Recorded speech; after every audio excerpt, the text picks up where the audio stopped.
right, let's clap it up. Y'all Bashim Yashai Brakathum to all the brothers. Y'all Shemathum Bashim Yashai Yashai to all the sisters. We are the Israelite School of Universal Practical Knowledge, out of 1 West 125th Street, Harlem, New York, under Commander General YAHANNA. Since 1969, we've been teaching the truth of the Bible, and the truth is that the so-called Blacks, Hispanics, and Native American Indians are the true Jews according to the Bible, and that our oppressor is the devil that the Bible speaks of. Right. We are not affiliated with any other Hebrew Israelite group or Christian organization on the face of the earth. If it's not coming from 1 West, it is not the truth. And time tells 100% of the time that I.S.U.P.K is the absolute home of the truth. Time tells that the spirit of the Most High and Yahushua is with Commanding General YAHANNA and the I.S.U.P.K. Can no other fake Israelite group testify to the record that the I.S.U.P.K has, right? Nothing but spirit of brotherhood and truth and integrity in here. You looking for something? It's right back there. Yeah. No sweat. We got any? Yeah. You have a question? I made a comment on that. The fake Israelite said yesterday that Esau was black. What? Even after hearing him red, some of it was the blood on Esau that made him red. The blood. That was one, and the other one was just saying he was black. Where were you hearing this from? Like yesterday in class. Fake Israelites, one of them saying the blood is what made him red after we read Genesis 25 and 25, and then the second one was just claiming that he's black, just heard. I've heard some fake Israelite groups, that claim that Esau is really Ishmael, and I don't know who the hell they claim, Esau, Ishmael. I don't know. But the Most High is not a spirit of confusion. You know what I'm saying? He's not the author of confusion. But they said the blood is what makes them what? When we read Genesis 25 and 25, one of the fake Israelites said, "Oh, that's because he was covered in blood." But Jacob was covered in blood too. So why did they say he was? Why didn't they say anything about his color? It's like it just proved that other scripture breakdowns is false. But if he was covered in blood, then that blood. Okay, so if anybody doesn't know, blood is red. You understand? Oh, God. When it's dried, it becomes a different color, a brownish, a darkish color. But if he was born and he was covered in blood, the blood wasn't dried out. You know what I'm saying? It was still red. If they want to go on that line of thinking, I don't understand how you. Why do people just fight? Obvious, blatant truth right in front of their faces. Like, are you serious? Are you serious, man? Some of these fake Israelite groups need to humble yourself and just get in class. Stop listening to your fake leaders who are closeted homosexuals and drug addicts and pedophiles, and just leave them alone and come under the umbrella of the real truth, the only truth. You know what I'm saying? And you'll stop believing, nonsense like that. Even though the brothers read the scriptures for you. You know what I'm saying? Read the scripture from the not our words, but from the words of the Most High. Read it for you who Esau was. What is his attributes? You know what I'm saying? You have something? I'm gonna bring the scripture out. What, the Genesis 25? Sir. It's a precept, if I may. Okay, I said it on Monday. Kagar, man, your job is being threatened. The precept ninja of DC is being threatened right now.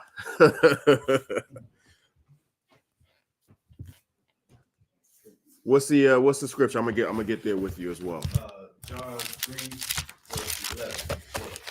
John 3:11 through 12. Salakia. 1 second. Bear with me. If anybody has any questions, please type them in online. We're going to get to them momentarily. Please type them in. Anybody have any questions? Wednesday night scripture breakdown. Go ahead. Type in your questions. We're going to answer any and all questions. Salakia, you said John what? John 3, verse 11. John 3, verse 11. All right, go ahead. It's the book of John, chapter 3, verse 11, in the red. Verily, verily, I say unto thee, we speak that we do know, and testify that we have seen, and ye receive not our witness. So this is saying, first of all, you said in red. Yeah, the water. There's one. He said the water. You saying that there's in red. Why'd you say it's in red? Like if I may, because this is Christ speaking. This is Christ speaking. Anybody knows anything about anything, the Bible, anything that's written in red, this is Christ's words, right? So it says, read it from the top again. This is the book of John, chapter 3, verse 11. Verily, verily. I mean, surely. This definitely what I'm saying. This is what's going on. Keep going. Come. I say unto thee, we speak that we do know. So we're not telling you what we think. We're not telling you what we heard. We're not telling you. We're not speaking off of conjecture. This is what General Muhammad has said. Time and time again. We do not speak from what we heard. We speak from facts. You know what I'm saying? This is the spirit of Christ. Christ doesn't speak in conspiracy theories. Christ doesn't speak in hearsay. Christ speaks in facts. So Christ is saying, surely we speak to you of things that we actually know, right? And there's a certain conviction when you talk about things that you know. If you're talking about things that you don't know, you kind of iffy. Maybe you're not really standing strong on it. But things that you actually know, you know what I'm saying? Things that we know gas prices are high. We ain't doing too much road trips. You know what I'm saying? We know that. We know there's a certain spirit here in DC versus, and other places. We know if we go to a certain part of town at a certain time of day, we know that stuff can pop off, right? That stuff won't pop off in a different part of town at that same time frame. Right. You know what I'm saying? Things we know. Ain't no ifs, ands, or buts about it. Things I know, if I pay my bill and I make a phone call, I know that phone call is going to go through. If I didn't pay the bill, but we're speaking on things that we actually know. And this is what Christ is saying. Christ is saying we're speaking on what we know. Keep going. Come. And testify that we have seen. And we're telling other people what we've seen. This stuff that we not only know, but we've seen. We're telling you what we've seen. Right? Keep going. Come. And ye receive not our witness. And you don't believe anything that we say. You don't believe a damn thing that we say, even though we're telling you we've seen X, Y, and Z happen. You know what I'm saying? The result of this is because X, Y, and Z happened. That's what happened. And you ain't going to believe us what we tell you. We're telling you that Esau is the end of the world and Jacob is the beginning.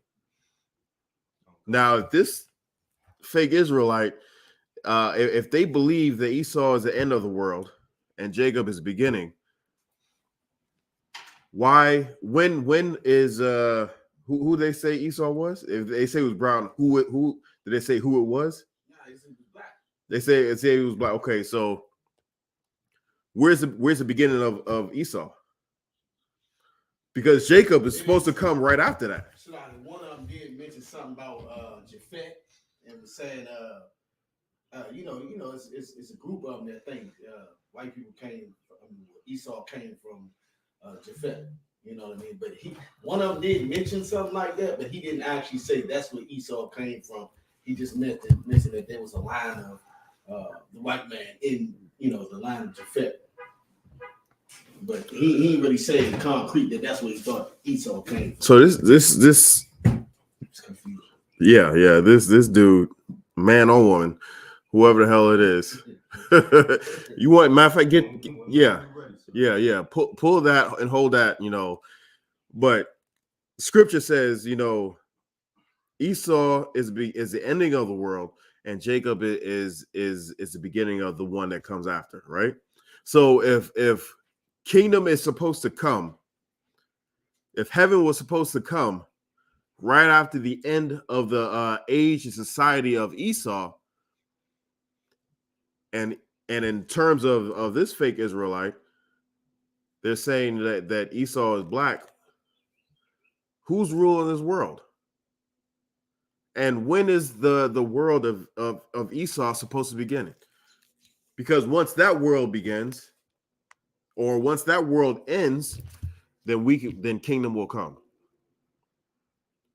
These fake Israelite groups are so stupid, but so dangerous at the same time. When I say it's obvious that they're stupid. But when I say they're so dangerous, it's because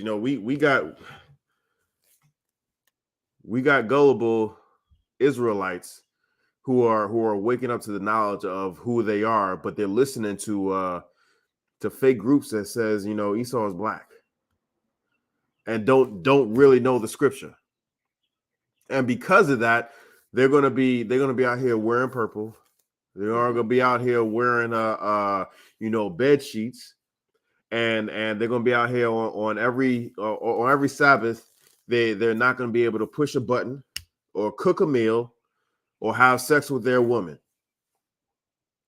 because they listen to some nonsense, some stupidness, and they believe that you can rape little girls. That's how dangerous these fake Israelite groups are. According to our law, we just had the Passover, right? According to the law, that says if you do not celebrate the Passover, you are cut off from the nation. There are fake Israelite groups who purposely have a Passover different than ours.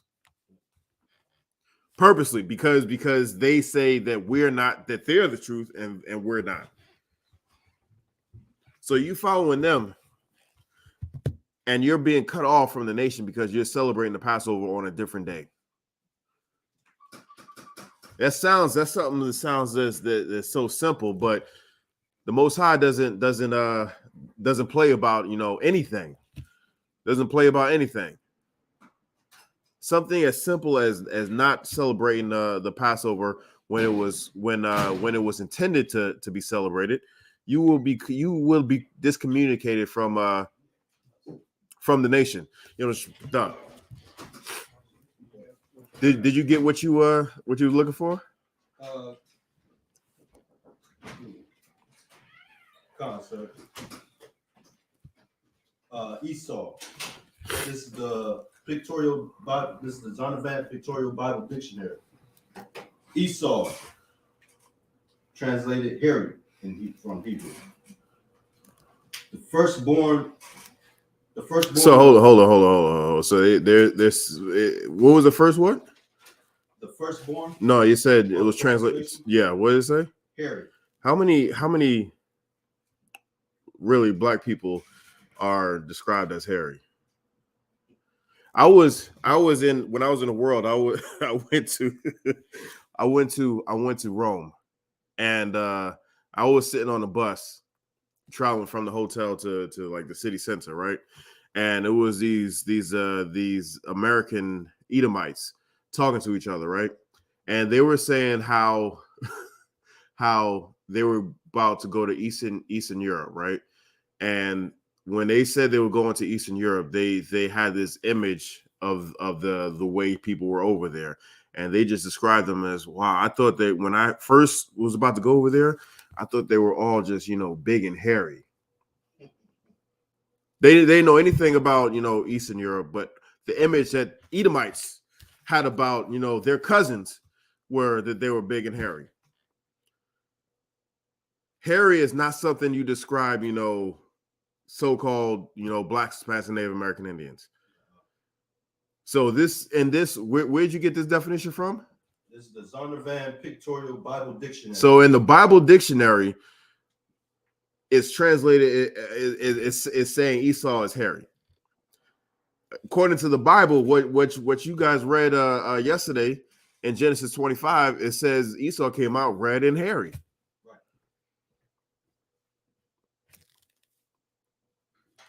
We're not a hairy people. You ever see these old Edomite people with hair coming out their goddamn ears?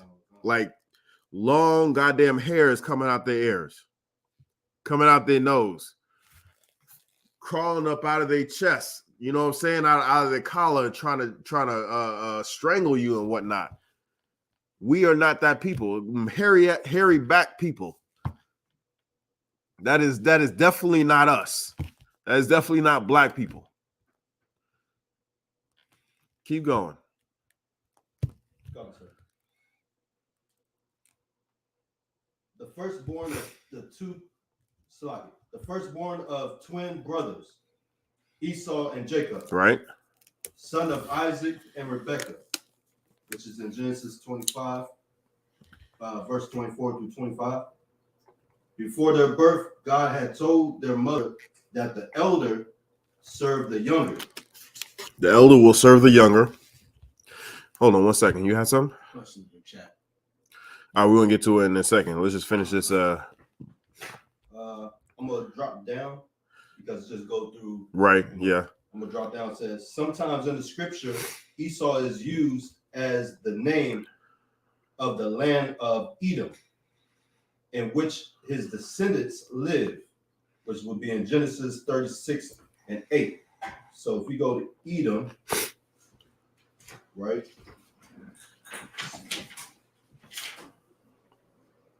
You go to Edom, it will tell you to go and look up Edom, Edomites.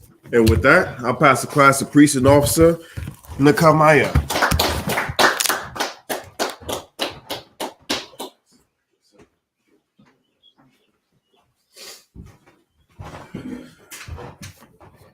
Yeah, Bakwash his headpiece in hand. That joint fire, man. Shapat Dayak, that bro. He getting world renowned. Shapat Dayak. You know what I'm saying? The crowns. That's joint hardcore right there. But Shalom, what's going on? Was you finish a question or something like that? We was just talking about something that happened in another class, but there is a question about what we were just talking about, sir. Live. Okay. The question is a Hiram Abiff says, why in Genesis 33 and 10 did Jacob say that seeing Esau face to face was like seeing God face to face? If Esau is supposed to be the devil. Okay, pull it.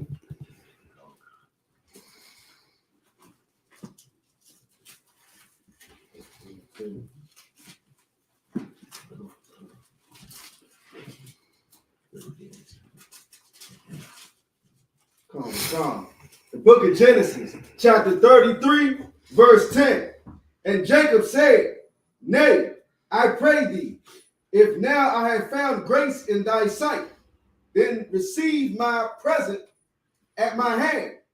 Therefore I have seen thy face, as though I had seen the face of God, and thou was pleased with me. He said 36 and what is it? 33 and 10. So 33 and 10.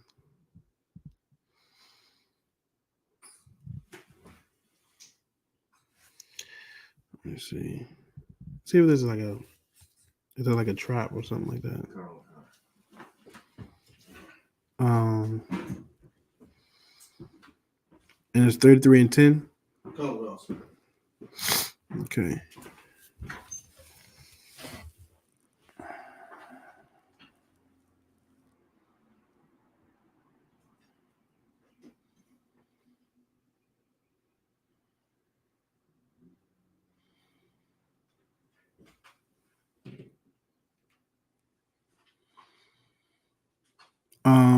Okay, start at 1.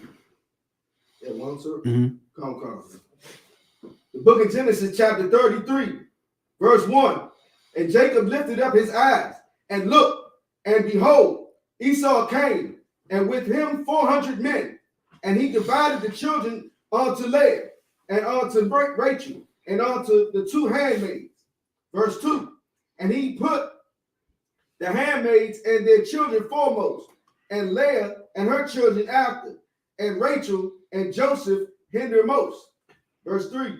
And he passed over before them, and bowed himself to the ground 7 times until he came near to his brother.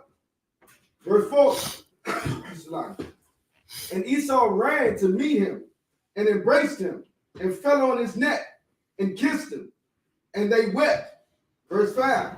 And he lifted up his eyes and saw the women and the children and said, who are those with thee? And he said, the children which God hath graciously given thy servant. Verse 6. Then the handmaidens came near, they and their children, and they bowed themselves. Verse 7. And Leah also with her children came near and bowed themselves. And after came Joseph near and Rachel, and they bowed themselves. Verse 8. And he said, what meanest thou by all this drove which I met? And he said, these are to find grace in the sight of my Lord. Verse 9. And Esau said, I have enough, my brother. Keep that thou hast unto thyself. Verse 10. And Jacob said, nay, I pray thee, if now I have found grace in thy sight, then receive my present at my hand. For therefore I have seen thy face, as though I had seen the face of God, and thou wast pleased with me. Okay, this is okay. Well, obviously Esau and Jacob are brothers. We need to figure out, and they haven't seen each other. Now they're coming to see each other again.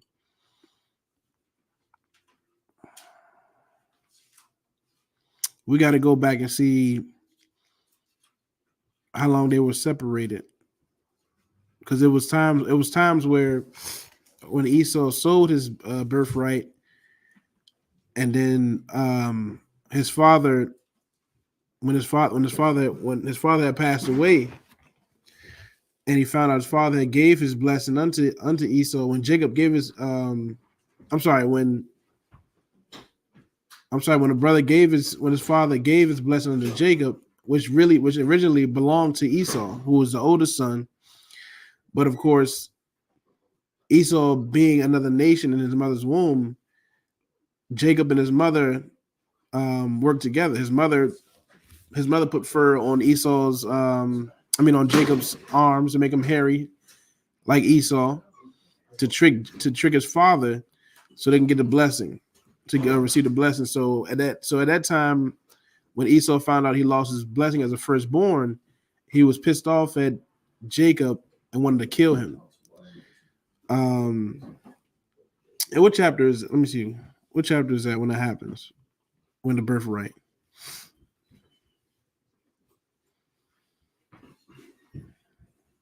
Let me see. Esau. I'll find it. Hey, Shalom says, Lord of Christ. Right. Shalom. Water, yeah, in a cup. I get some wine. Mm-hmm.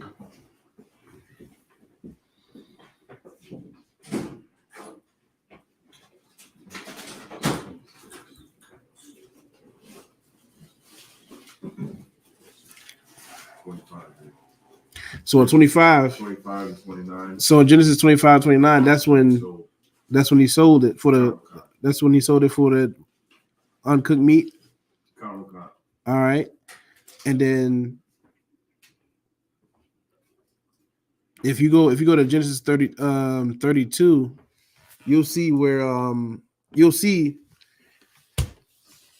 when Jacob is praying and wants to get out of the hand and wants to get away from his brother Esau, because Esau wants to kill him. and he was in fear. So, and the question was what in 33? Kind of 33:10. Okay, go to 32 and 11. Matthew, read 32 and 11 for me. Like you said, 33 and 32. Genesis 32 and 11. okay. This is the book of Genesis, chapter 32, verse 11. Deliver me, I pray thee, from the hand of my brother, from the hand of Esau, for I fear him, lest he will come and smite me, and the mother with the children. Verse 12. Mm-hmm. And thou saidest, I will surely do thee good, and make thy seed as the sand of the sea, which cannot be numbered for multitude. Right. So this is the angels. This is the angels talking, and you know what I'm saying. Jacob is in fear of Esau. Jacob is in fear, but the angels telling him, "Look, the Most High is gonna make your seed plenty, like the sand in the sea." Go ahead, read on. Okay. Verse 13. And he lodged there that same night, and took of that which came to his hand, and present for Esau his brother. Mm-hmm. Verse 14. 200 she goats, and 20 he goats, 200 ewes, and 20 rams. Verse 15. 30 milk, Salakia. What's that? Milch. Milch. Mm-hmm. 30 milch camels So like, can you close this window, Baba Shah?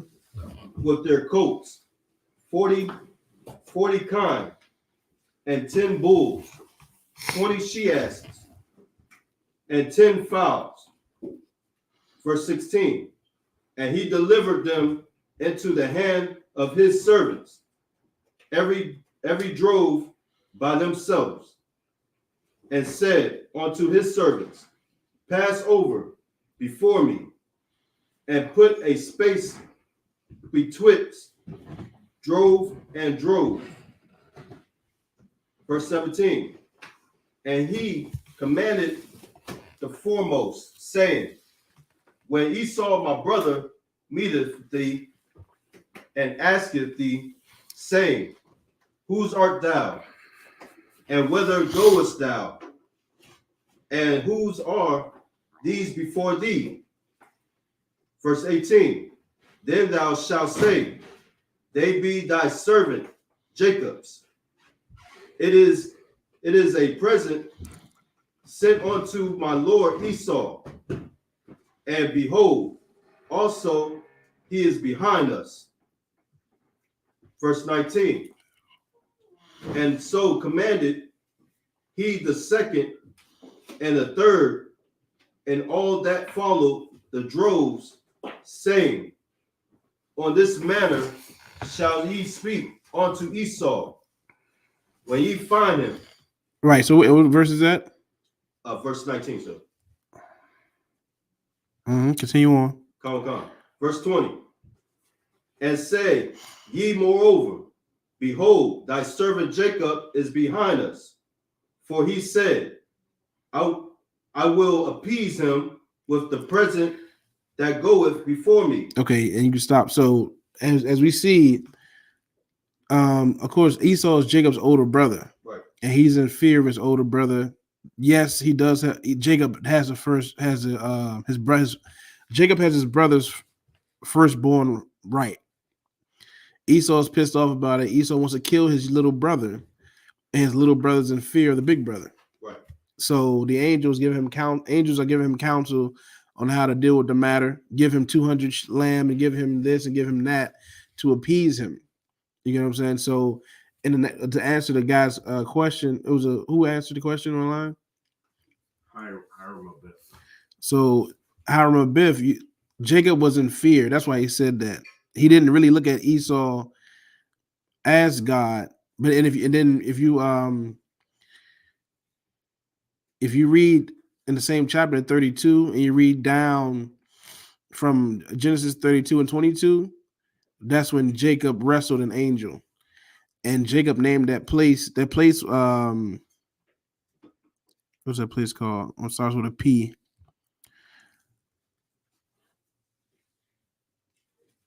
Oh, he named that place. So the place that they were at, he named that place Peniel.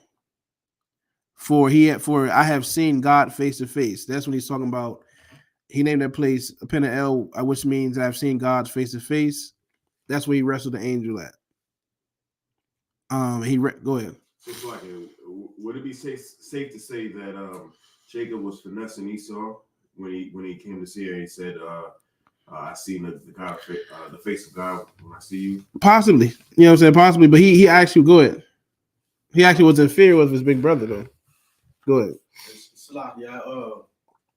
You know, the way that we talk, you know, with slang and we give examples and stuff, you know what I'm saying?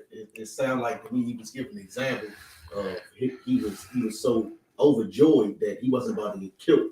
So like the same grace that the Lord had, well, in mercy, you know what I'm saying? It was like he was getting grace from the Lord. Right, Shaphat closer to it, because okay, in Genesis 32 and 22, after he wrestled the angel and didn't die, and the angel changed the angel changed Jacob's name right there, and right there he named him Israel. Let me see. The angel after he wrestled with the angel in Genesis 32 and 28, he said, "Thy name shall be called no more Jacob, but Israel, for as a prince hast thou power with God and with men has prevailed." So, you know what I'm saying? He wrestled with the angel. He got his name. The angel named him Israel, meaning prince of God, prince of the power. And then Jacob named that place where the land that they wrestled at. He named that land Peniel, because he said, "For I have seen the face of God. I have seen the face of God, and I did not die. Wrestling this angel didn't die." So, and then now what Shaphat is saying now, next chapter in 33, which is 33 and 10, when he tells Esau, "I have seen the face of God," he's just repeating the same thing and saying, "Okay, I did not die here. He did not die with the angel." And also the angels also gave him counsel on how to deal with Esau, so Esau would not kill him. The next chapter, Esau, if you go to the next chapter, Genesis 33 and 1, it says Jacob lifted up his eyes, and behold, Esau came with 400 men. So Esau has 400 men with him. They're gonna kill Jacob and his family, and whoever else is with him. But due to the counsel he had got from the angels, he dealt so with Esau that way, trying to give him 200 lamb and all the cattle and all the things they try to, sway him with. And it worked. You know what I'm saying? Esau was in a good spirit. It said Esau ran to meet him and embraced him and fell on his neck and kissed him, and they wept. And he lifted up his eyes and he saw women and children, and they started asking about each other. Esau seen children. He said, "Who is this?" And Jacob seen people with Esau, said, "Well, who is this?" You get what I'm saying? So Esau's spirit, when Esau came to meet Jacob, he thought it was going to be war, but Jacob's spirit was different. The Most High put a different spirit on him that day. And he did not kill Jacob. And since Jacob did not lose his life, he felt like, he knew that this was God. He knew that only the Lord could put the spirit on Esau not to kill me. So the same thing he said to the angel in chapter 32. He named that place where they wrestled at. This place is called Peniel, which means I have been face to face with God. Now here I go again. Here I am face to face with death, but I did not die by the hands of Esau. That's why he said, to answer your question, what's his name or her name? Hiram. To answer your question, he said that because Jacob knew that Esau was coming to kill him. Death was coming to him. But when he came face to face with death, with his older brother's wrath, he did not die. And he did not die because of the Lord and because of the counsel. He followed the counsel the Lord gave him in the previous chapter. Go ahead. It's not. I know we were just saying because he didn't kill him, and I was saying the same thing too. How you just broke it down is say to just say like because of the counsel he was given by the angel, which was of the Lord. Mm-hmm. right there at the place where he named, he identified it with face to face with God. Mhm. And when he saw Esau, what the counsel came true. Right. So that in his mind, like this, forget the fact that he was gonna kill him. Like what the Lord gave him came true. He basically just something happened. You get counsel on something, and the counsel comes true, and you like, damn, Most High Christ, like it came true. You know what I'm saying? The prophecy came true. Just like all of us in here get counsel from your camp leader or the brother above you, and it seems, and with your camp leader is telling you, it seems ridiculous and out of this damn world. You're like, this dude is crazy. But then the next day, or when your court date comes up, or whatever crazy thing you got to deal with in your life, if it happens and his counsel comes to pass, then you're like, oh, that's the Lord. Then you get what I'm saying? You know it's the Lord. So it's the same thing that happened here. You know what I'm saying? And you see how our lives are the same. You know what I'm saying? You right there when you're in a situation, you can't see a good way out of the situation that you're in, which is Jacob's situation is death. My older brother is trying to kill me because I took his birthright. Or he's mad, he's pissed off because I have his birthright. He's trying to kill me. And there's no other way I can live. That's what Jacob thinks. He thinks that he cannot live, that he's surely going to die, and Esau is going to kill his family because Esau is the cunning hunter. Esau is blessed with the sword. So there's no way that I'm going to live until you pray to the Most High and you get counsels from the angel. You wrestle an angel, and the angels give you counsel. And then now it's time for that prophecy to come to pass, and it happens, and it's actually true, and you feel relieved. You know what I'm saying? Same thing that happened to all brothers. You know what I'm saying? That's why we always say, come to counsel, come to counsel. Call your camp leader, get counsel, because you in a situation that you can't think for yourself right now. And that's fine. It happened to all of us. It even happened to your camp leader. It happened to the brothers above you, and brothers give us counsel. You know what I'm saying? And then we got helped out of our situation. You know what I'm saying? It happened all the way around the board. So that's the answer to this question. Bro, give me pull a strong. You can't enter a strong man house. You bound a strong man. I'll get in my topic, man. Get my topic. You know what I'm saying?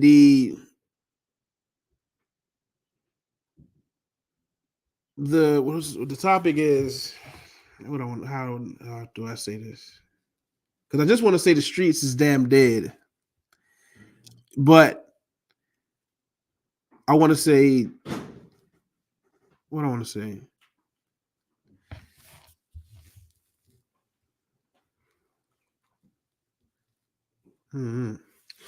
I want the topic is not the streets is dead. I mean the topic is about the streets. I don't want to name the streets is dead though. The topic is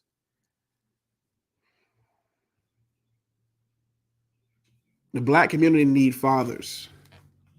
You know what I'm saying? We're gonna start over fathers. You know what I'm saying? Previously this week, just being in the ghetto,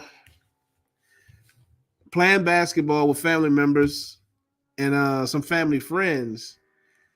And people just like black people take spades seriously. Some people take all kind of things seriously. Their sports, they football, they play, they wear their jerseys, and they take their sports their bets seriously. You got to be quiet when the game is on. You got to don't open the door. They little superstitions. Don't do certain things while this game is on. They're gonna lose. It's gonna be your fault out there. You know what I'm saying? Sister Kamala, Salagi, Sister Ayala, you were supposed to bring buffalo wings. Not ranch wing, not lemon pepper wings. Because you bought the lemon pepper, you made them lose. It's your fault. Now you got black people. You got a basketball game, and now it's getting to the getting down to the wire, and the opposite team about to lose. Now it's the argument come. Now fists got to be thrown. You get what I'm saying? So go ahead. It's like I used to have this little fake African little drum, right? Mm-hmm. I used to watch the Redskin game, and when I wanted to turn over, I would save it until it was real real important time of the game, and I'd be like, I need my turnover now, and I would turn it over. Right. See, I would always get turnover. Look, see, look, he got favorite in the hand now. See, but you see how Israel is. So you know what I'm saying. This one, you know, I'm on the court, and again, the game getting close. Now the opposite team is people we know. You know, so people we've been known for 15 years, 16 years. And one of them is my older brother. One of my older brother's best friend. So my older brother, his best friend, they on opposite teams, so they start getting into an argument. But they always do that. They've been doing this since we've been in middle school. They in their 30s and still doing it now. But that day it turned wild. Like it never got to the point where death threats came. So death threats came up, and you know, my older brother was confused, like, why would his best friend threaten him like that? As far as like death, threatening his life. You know, so everybody left the court. It was arguments, it was talks about you know, life's being taken and stuff like that. It got serious. But it was my older brother was depressed because it was his best friend of 15, 17 years. They never got into an argument like that where there was death threats. I was confused because I was like, this game was not, you know, it's not worth losing your life for, but it happens. Because the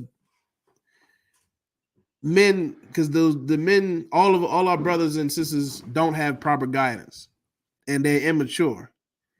They're just 30-year-old, 40, 50, 60-year-old children. Children, man. Like really children, don't know how to deal with life, don't know how to make the right decision. And that's why they end up in jail or end up dead. A lot of these stories you hear in jail, like when fights break out in jail, I'm hearing this over something that's small. It's not even nothing big. Small thing, and the things on the streets, something really, really small. And lives are being lost over something really small. But to them, because of pride, and what I seen was it was a lot of pride and ego. Because a lot of pride and ego, lives are lost. So, you know, that happened. And then the next day, I'm pulling out of a parking lot. It's three young boys. They're like 14 and 15 years old. So, you know, when you usually in the hood, you know, you walk, a car pulls up or something. You look at the car, look who it is, you look, and then you keep walking. So it's 3 15-year-olds, 16-year-olds. All three of them look. They look at me. I'm looking at them. No problem. They keep going. One of them kept eye contact with me as he walked past the car. And when it's time for them to, because they walking this way, so it's time for them to keep going this way. The other one looks at me. He looks, and he turns, and he's walking backwards now, looking at me. So it was too much for me because his other two friends, they looked and they just kept walking. It was a regular car. So I rolled the window down. I said, "Hey, youngin, do you know me?" So all of them turned around. I was like, "Oh, no, we don't know you, but it was really like the one that kept staring. He was trying to just have that. He was trying to portray an image of being hard and being gangster, and I knew it. That's why I asked him, and I wanted really to get out of the car and talk to him. Like, youngin, look, don't, it's okay to look, but don't, when you start, now you walking backwards, still staring at the car as you're going down the block. Usually that is, somebody, or you got to beef with that person or something like that, because you're staring extra hard now. Like, that's ridiculous. Like, I was trying to tell him, like, don't do that, because with the wrong person, you can get shot. The wrong person, that can start a fight. And you've just 15 years old. But just being in that argument with the basketball game the previous day, and then that, I'm just like, shh. And then right now, podcast going on. They got 6ix9ine is back out. He's on the thing, and a lot of WAC 100 who's in California. So a whole bunch of this mess, just stupid, old head, old gangster, OG stuff. Just a lot of street stories going on. But it's really making me sick to my stomach, because the stuff that's being glorified and the image that's being portrayed to our youngins is harmful. It's not helpful. You get what I'm saying? It's really harmful for the young dude that stared me down, even to the point where he's walking backwards now. It's like, why are you doing that? Like, I know why he's doing it, but it's like, look what he's taught. He's taught this, and that can get him in trouble. That can get him beat up, or that can get him killed if he does that to the wrong person. You get what I'm saying? So, and he don't have to be like that, but he's taught to be like that. He thinks he has to be hard like that, or he thinks that's being hard when it's not. But he's trying to portray an image. He's confused, and we are confused because we don't have fathers. That's why we confused. Barack, you got the scripture? Go ahead. It's the book of Mark, chapter 3, verse 27. Mm-hmm.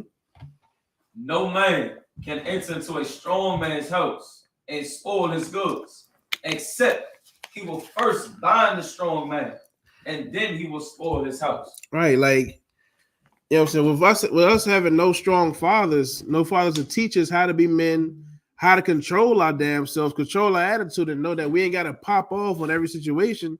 There's certain situations you can let slide, or certain situations you can actually talk out. You don't have to get to the fight and then threaten someone's life because you about to lose a basketball game. You're really mad because you lost the damn game. Now, now somebody got to die because you really not that good. You really just trash it. You should practice. Like, if you're not practicing basketball or practicing whatever, you're going to lose to somebody who's running more games to you throughout the week. If you only play on Sunday and you're playing people that play Monday, Wednesday, Thursday, Friday, and they play Sunday, you're going to lose to them. They've been working on this game more than you. So you should expect to lose. And especially if you haven't been on the court for about 2 years. It's your first time stepping on the court in 2 years. You might lose compared to somebody who's more polished. But you don't think, but you're too much in your feelings to think about that. There's no way you can lose. And now to stop yourself from losing, you got to start a fight. Go ahead. You got to start a fight. Earlier, that happened.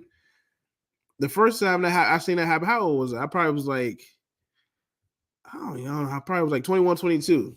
Some renowned dude that been in and out of jail, known to be, a dude that go hard, a gangster. And in my mother's neighborhood, we playing basketball in the rec. He is not that good. He's losing. So he's about to lose. This dude get into start an argument, and he was wrong. So what he did to end the game was he had a cup of juice. He took his cup of juice and poured it in the court. And this is not outside. This is inside the rec. It's an inside gym. So somebody got to clean it up. He pours the ice and his juice on the cup and walk in the gym and then walks out. So it cancels the game because now somebody got to clean it up. And I'm like, I'm not cleaning up your mess. You're a grown man. But you see how a grown man does it? Get mad. He gets mad because he lost because he's about to lose. So he stops the game to pour the to do anything. Go ahead. It's ridiculous. Go ahead. And it's immature. A lot of times too, I know it'll start too because somebody said something when they scored a point to make them feel like some trash, and they didn't pull them to the side and say, "Look, our brother, I was offended." No, and that's what I'm gonna bring up too, because a lot of that was going on the court Sunday. Also, it was a lot of course, it's trash talking. Trash talking get certain people mad. You know what I'm saying? Like, I can deal with it. You talking trash to me, but you losing, it's not bothering me. Or if you talking trash, that's just your words. You ain't coming to put your hands on me. You ain't fighting me or nothing.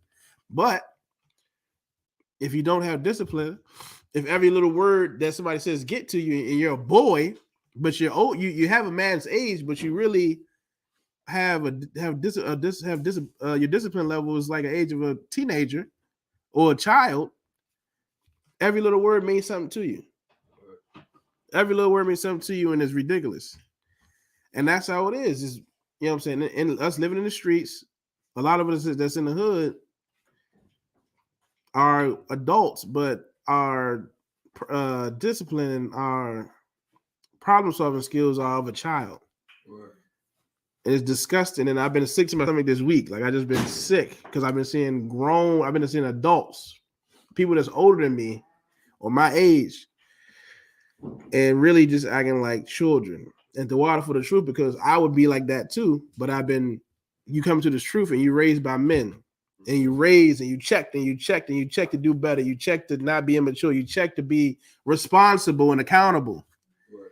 Whenever I lose a basketball game, I say, I gotta get back jogging. I need to do my push-ups. I need to start putting up more shots in. I gotta start shooting more so my shot could get better, get more accurate.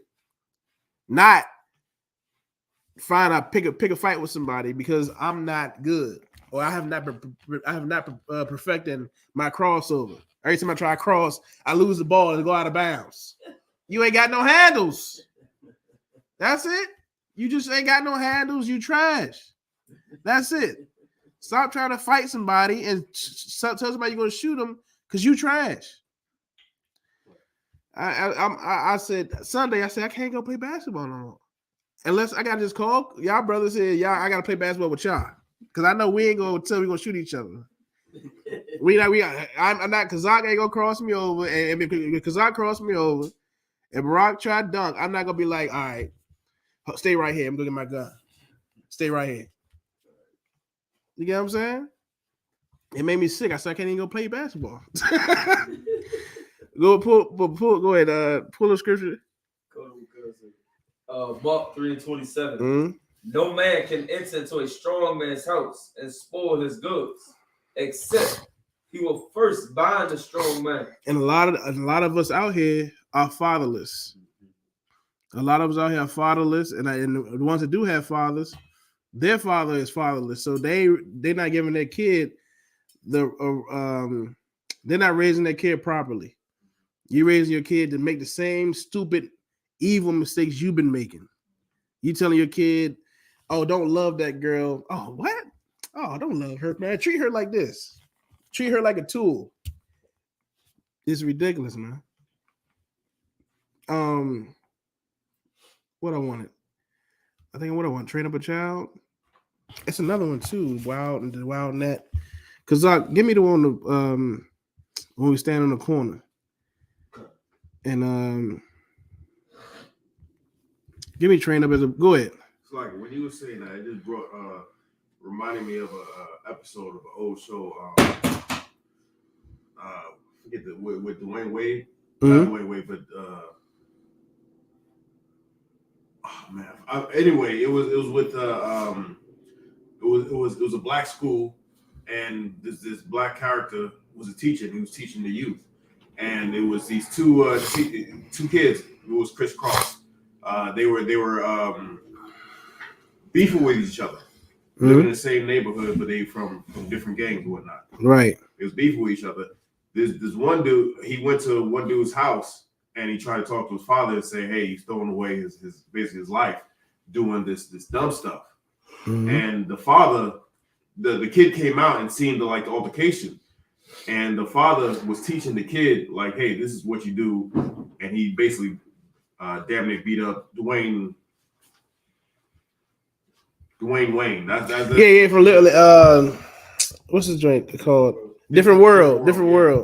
Yeah, and when the kid seen that, he was like, well, it was like a confrontation, like, hey, you can listen to your father. Your father's telling you what to do. That's your father, but I'm showing you a better way. Right. And it was like he had to choose the way that his father was teaching him, or the way that this somewhat successful man was teaching him that wasn't his father. Right, Matthew, I pulled Hosea 4:6. Okay.